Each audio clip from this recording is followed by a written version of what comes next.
Hello. তো দিনটা ছিল সানডে। আমাদের সাডেন একটা প্ল্যানিং হয় যে আমরা সবাই মিলে কোথাও গিয়ে বসে আড্ডা দেব। আর যেহেতু আমরা দুপুরের দিকে বেরিয়েছিলাম, তো আমাদের কোনো ক্যাফে যাওয়া ছাড়া কোনো উপায় ছিল না। তো বাড়ির সামনেই রয়েছে গুলমা, তো আমরা ডিসাইড করলাম যে তাহলে গুলমার কোনো একটা ক্যাফেতে যাওয়া যাক। আর তোমরা দেখতেই পাচ্ছ ভীষণ সুন্দর চারিদিকে।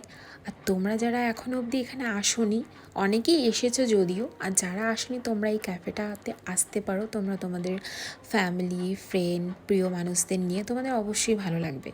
তো আমরা প্রথমে ভেতরের দিকে যাচ্ছিলাম, আর যেহেতু সানডে ছিল তো কোনো ঘরই খালি ছিল না, বাস এটাই খালি ছিল। তো আমরা এখানেই প্রথমের দিকে বসলাম। আর দেখো চারিদিকটা এত সুন্দর লাগছে দেখতে, বিশেষ করে পাহাড়টা এত সুন্দর লাগছিল না সামনে থেকে দেখতে, মন পুরো ভরে গেল। যাই হোক, এবার চলে আসি খাবার দাবারে এখানে। তো আমরা অনেক কিছু অর্ডার করেছিলাম। এখানে ছিল চিকেন মোমো, এখানে ক্রিস্পি বেবি কর্ন সল্ট। তোমরা না এখানে আসলে এটা অবশ্যই ট্রাই করবে। তারপর ছিল ড্রাগন চিকেন, আর এটাও বেশ ভালো খেতে ছিল। তারপর আমরা অর্ডার করেছিলাম mixed noodles, chicken lollipop, honey chilli chicken. প্রত্যেকটা খাবারই দুর্দান্ত ছিল। তো পুরো দিনটা আমাদের বেশ ভালোই কাটলো। দেখা হচ্ছে নেক্সট মিনি ব্লগে।